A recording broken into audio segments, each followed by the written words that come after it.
Эфир телеканала продолжает брифинг по эпидобстановке. Узнаем информацию о количестве заболевших COVID-19 в регионе за сутки, а также принимаемых мерах по борьбе с инфекцией. Предлагаем послушать. Здравствуйте, Ольга Валерьевна. Об эпидситуации в республике. Добрый день, уважаемые жители Республики Саха-Якутия. Текущая санитарно-эпидемиологическая обстановка в республике остается напряженной. Особенно напряженной она сегодня становится в ряде районов республики. Так, в целом зарегистрировано 95 новых случаев новой коронавирусной инфекции. В Якутске зафиксировано 52 случая, по 5 случаев зафиксировано в Жиганском, Нюрингринском, Улусах, 4 случая в Алданском, Амгинском, Мирнинском, Усть-Алданском, 3 случая в Мегино-Кангаласском, Сунтарском, Хангаласском, по 2 случая в Верхневилюйском и Татинском, по 1 случаю в Вилюйском, Ленском, Намском и Чарапчинском Улусах. Необходимо обратить внимание на то, что мы также продолжаем за сутки делать исследования на новую коронавирусную инфекцию. Их количество составляет 3012 исследований. Кроме того, необходимо все-таки обратиться сегодня к жителям республики, еще раз обратить внимание на то, что увеличивается количество случаев в наших сельских населенных пунктах, увеличивается количество случаев в районах республики, к которому мы, горожане, в том числе, приезжаем на выходные дни. Сегодня достаточно осложнилась ситуация в Амгинском Улусе, в Усть-Алданском Улусе, в связи с чем, планируя свои выходные, будущие выходные, обращаю внимание горожан и тех, кто собирается приезжать в районы, на необходимость сохранения здоровья тех, кому приезжают ваши родственники. На 8 июля 2021 года в республике поступило около 272 тысяч вакцины против новой коронавирусной инфекции. Первую вакцину получили 225 647 человек. Использовано 82,8% от общего числа вакцины, поступившей в республику. Вакцинация проводится во всей республике и во всех муниципальных образованиях. На настоящий момент активизировалась вакцинация в таких районах, как Нюрингринский, Алданский район, а также активизировалась вакцинация и в ряде районов, которые являются для нас северными районами. Тем не менее, все-таки до сих пор низкими темпами вакцинации является вакцинация в сельских районах, таких как Чурапчинский и Усть-Алданский. Если в Чурапчинском районе сегодня не фиксируется количество заболевших, то в Усть-Алданском сегодня фиксируется так же, как и в Амгинском, новые случаи заболевшим, которые непосредственно после расследования выявят то количество, которое у них есть, и заболевших все мероприятия проводятся. У нас начинаются с вами наши традиционные сельскохозяйственные работы. В связи с этим еще раз обращаем внимание на необходимость районными оперативными штабами соблюдения требований санитарных, эпидемиологических, соответственно, на контроль за теми, кто работает на наших сельхозработах, именно с точки зрения соблюдения требований как таковых. На настоящий момент Министерством здравоохранения осуществляется контроль и профилактическое ведение как детей, прибывших в районах, так и все сельскохозяйственные бригады, выехавшие в селки, оснащены соответствующим медицинским оборудованием и наличием экстренной связи с медицинскими организациями на территории улусов. Спасибо. Это был брифинг оперативного штаба по эпидобстановке, а мы движемся далее.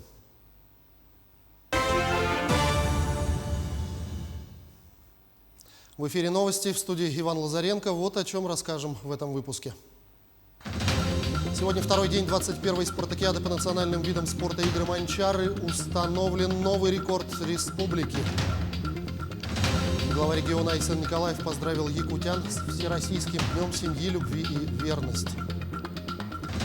В Москве эксперты подвели итоги единого государственного экзамена 2021 года. Начнем с ситуации о пожарах. На сегодняшний день на территории Якутии действует 268 лесных пожаров. Об этом сообщил первый заместитель председателя правительства республики Дмитрий Садовников. По официальным данным, на текущий момент 176 пожаров находятся в зоне контроля. Отмечается, что 15 пожаров находятся на расстоянии 10 километров вблизи населенных пунктов. На тушении пожаров задействованы 2511 человек и 338 единиц техники. С начала года у нас 896 пожаров. В аналогичном периоде было это 947 пожаров. Сегодня также работает самолет-зондировщик. Но, к сожалению, ресурсных облаков, которых мы хотели бы увидеть, их мало крайне. И самолет будет работать сегодня опять по Березской группе района. Такой прогноз. И мы надеемся, что самолет будет работать эффективно.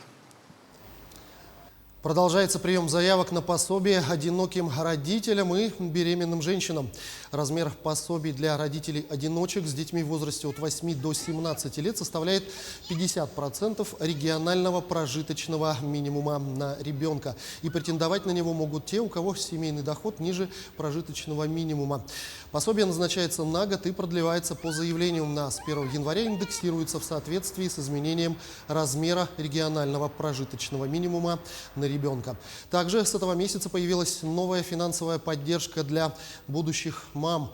Пособие получают женщины, вставшие на учет в первые 12 недель беременности, если доход на каждого члена их семьи не превышает прожиточный минимум.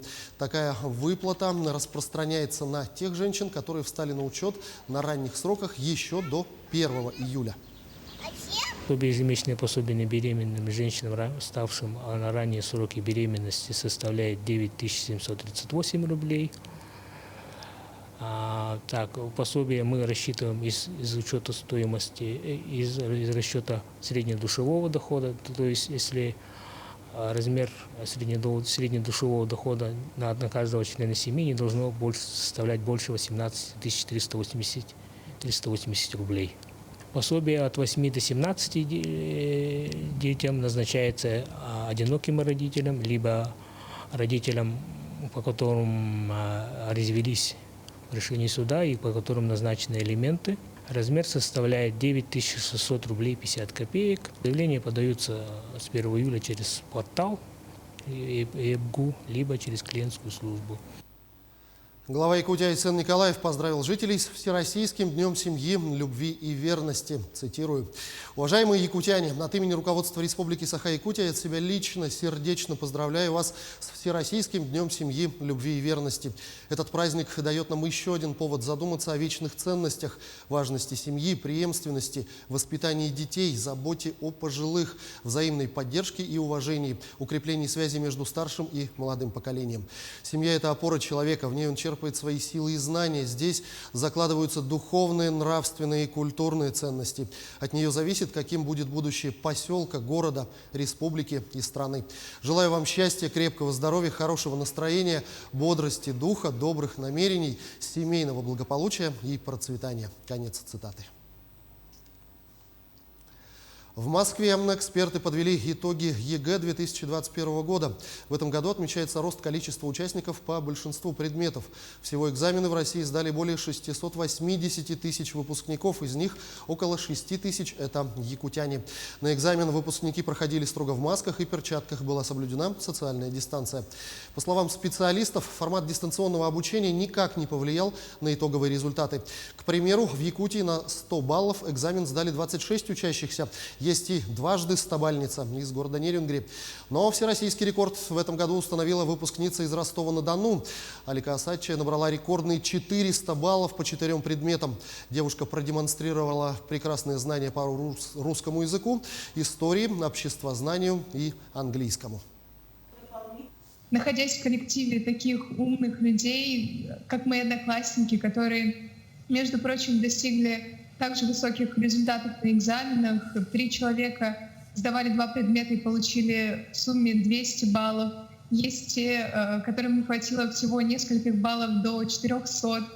Более того, я думаю, ярким показателем профессионализма преподавателей является и тот факт, что преподаватель математики Михаил Николаевич Гуров стала учителем года.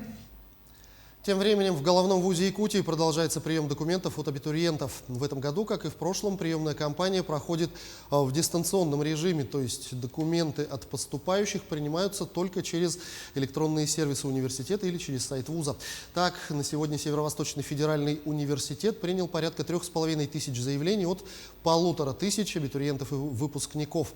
Также университет напоминает, что с 12 июля начинается прием документов для поступления на программы магистратуры и аспирантуры. В целом на этот год Федеральный университет выделил 4000 бюджетных мест. По программам бакалавриата и специалитета поступающий может одновременно участвовать в конкурсе по 5 образовательным программам. Это, считаю, наш головной вуз в городе Якутске, а также по 3 программам в каждом из наших филиалов. Включая наши филиалы, получается максимум 10 заявлений. Также по программам магистратуры это 3, по программам аспирантуры и ординатуры 2, а по программам среднего профобразования нет ограничений. Вахта памяти начата. В поисковый лагерь имени Хлопкова под Оржевом приехали ребята со всего Дальнего Востока. В течение 2 недель почти 50 студентов погрузятся в мир истории и походной жизни. Из Якутии в числе волонтеров 15 человек. Какие испытания ждут молодых поисковиков, узнаем из материала Марианы Борисовой. Ржев – это знаковое место для всей страны. Здесь в 1942-1943 годах шли ожесточенные сражения с фашистами, в которых погибло около 1 миллиона советских граждан. Среди них были сотни призывников из Якутии. Традиционно в этих местах организуются вахты памяти, на которые со всей страны приезжают волонтеры. Уже 2-й сезон под Оржевом добровольцев принимает и поисковый лагерь имени Героя Советского Союза Федора Хлопкова. В этом году сюда была организована специальная дальневосточная смена. Ребята будут искать артефакты войны, поднимать, идентифицировать останки солдат. Романтику полевой жизни тоже никто не отменял, но с нововведениями 21 века.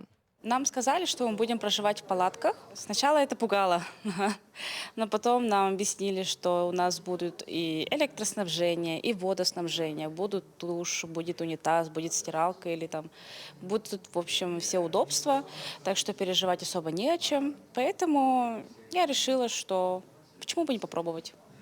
Дальневосточная смена – это 48 ребят, 15 из них – якутяне. Каждый кандидат прошел отбор. Приоритет был отдан активистам, любителям истории и спортсменам. То есть мне колледж дал время на раздумье, ехать, не ехать. Нам выделили 1 квоту в этом году, именно нашему колледжу. И вот я решил ехать. Я являюсь спортсменом Якутска. И меня выбрали по всем характеристикам, то что и как и спорт, и физподготовка, и за ЗОЖ. Смена продлится 2 недели. Отметим, что после возвращения домой ребята смогут стать активистами, продолжить участие в проектах по восстановлению и сохранению исторической памяти. В частности, они могут помогать развитию поискового и волонтерского движения в своих вузах. Мариана Борисова, Джур Березкин, Москва. На Руси начало купаний в водоемах было приурочено к празднику Ивана Купала 7 июля. До этого времени купаться в естественных водоемах считалось небезопасным. Сейчас же особого дня не ждут. Но купаться без риска для здоровья можно тогда, когда вода и воздух достигнут оптимальной температуры. Желательно делать это в специально разрешенных местах. А вот есть ли они в Алмазной провинции, узнавала наш корреспондент. Жара, золотой песок и прохладная вода – 3 составляющих идеального летнего времяпровождения. В этом году среднесуточная температура воздуха выше средних многолетних значений на 7 градусов и больше. Людей тянет к водоемам. Где вы купаетесь летом в Мирном? В ванной. Озеро Чуланыр, лесное озеро находится за аэропортом, да. Ну, собственно, все. Здесь пока больше негде. На Майском. Все? Ну, мы, да, с семьей все, только там. У жителей Мирного для комфортного отдыха у водоема есть все. Катамараны, лодки и даже спасательные жилеты. Озеро Чуаналыр всегда считалось пригодным для купания. Сейчас стоят запрещающие знаки. Прежде чем получить разрешение от ГИМС, арендатору пляжа придется побегать с бумагами. К нам уже обращается владелец уже с заявлением на проведение освидетельствования. То есть уже когда все бумаги собраны, сказать простым языком, заключение от санэпидемстанции получено, вода соответствует, вода пригодна, территория пригодна, спасатели аттестованные в наличии, телефонная радиосвязь на пляже присутствует, информирование налажено. То есть все собрано в соответствии с действующим законодательством Российской Федерации. А вот линчане, живущие у реки, предпочитают проводить время на диком пляже. Он показывается из-под воды в начале июля. Для горожан долгожданная радость, для сотрудников спецслужб – головная боль. Мы часто слышим о гибели людей именно на нашем так называемом городском диком пляже. Он имеет неровную структуру под водой, сильное течение, поэтому стоит соблюдать повышенные меры безопасности. Лезть в холодную воду после долгого лежания на солнце не рекомендуют и медики. Это чревато обострением хронических заболеваний, в частности, острой ишемией миокарда. У людей, которые страдают кардиомиопатиями, резкое сужение сосудов коронарных может вызвать нарушение кровоснабжения и, соответственно, питания, обеспечения кислородом миокарда и может вызвать острую сердечную недостаточность. Поэтому людям, которые не уверены в своем здоровье, которые страдают сердечно-сосудистыми заболеваниями, не рекомендуют резкая смена температуры. Нужно постепенно охлаждать определенными участками тела. Любителей водных процедур предостерегают и другие неприятности. Купание запрещают по нескольким причинам. Из-за загрязнения опасными для здоровья предметами и сточными водами или из-за большого количества личинок комаров, переносящих опасные заболевания печени и других внутренних органов. Вода в Мирном и Ленске соответствует нормальным показателям, но купаться в природных водоемах все же не рекомендуется. У мирнинцев из сложившейся ситуации выход есть. В городе работают комфортные бассейны. Но в связи с эпидситуацией к их посещению нужно подготовиться. В данный период в связи с указами и постановлением правительства республики мы вынуждены ввести ограничения для наших посетителей.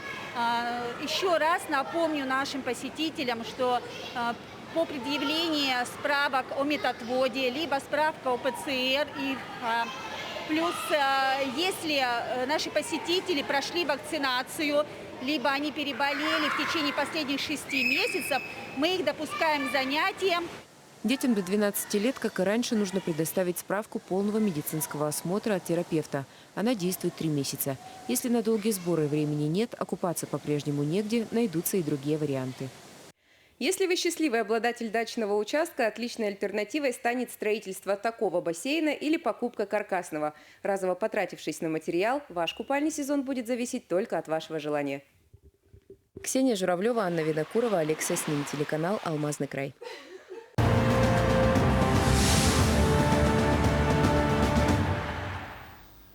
Сегодня второй день спартакиады. Очередные комплекты медалей разыграны. Более того, на играх Манчары установлен новый рекорд. Валерия Олесова из Хангаласского улуса установила новый рекорд республики по прыжкам кылы среди девушек. Ее лучший результат в третьей попытке – 25 метров 36 сантиметров. Второе место заняла Нюргуяна Смирникова из Чурапчинского улуса. И третье место у Дарьи Добрыниной из Якутска. А бегун из Якутска Николай Копырин взял золото в беге на 10 километров среди мужчин в рамках спартакиады по национальным видам спорта. Время обладателя золотой медали – 32 минуты 49 секунд. Серебро на дистанции взял чурапчинец Дмитрий Степанов. Третьим финишировал Роман Алексеев из Амги. На дистанции 5000 метров среди юношей победу одержал Евгений Трифонов из Кобяйского улуса. Чемпионка России, мастер спорта международного класса Наталья Леонтьева взяла золото игр Манчары в забеге на 5000 метров. Второй финишировала Изабелла Борисова из Усть-Алданского района. Бронзу среди женщин завоевала Регина Кулагина из Мирнинского района республики. В легкоатлетической программе игр сегодня также запланирован предварительный забег на 100 метров среди юношей и девушек, и бег на 3 километра среди девушек и 5 у юношей. Сегодня прошла как тренировочный бег, потому что изначально мы планировали просто бежать для выигрыша. В итоге получилось. Во время бега я получала удовольствие. Главное, я порадовала своих болельщиков и своего улуса. Так что все довольны, и я довольна. К этому часу пока все, но о развитии событий мы расскажем в наших следующих выпусках. Не переключайтесь.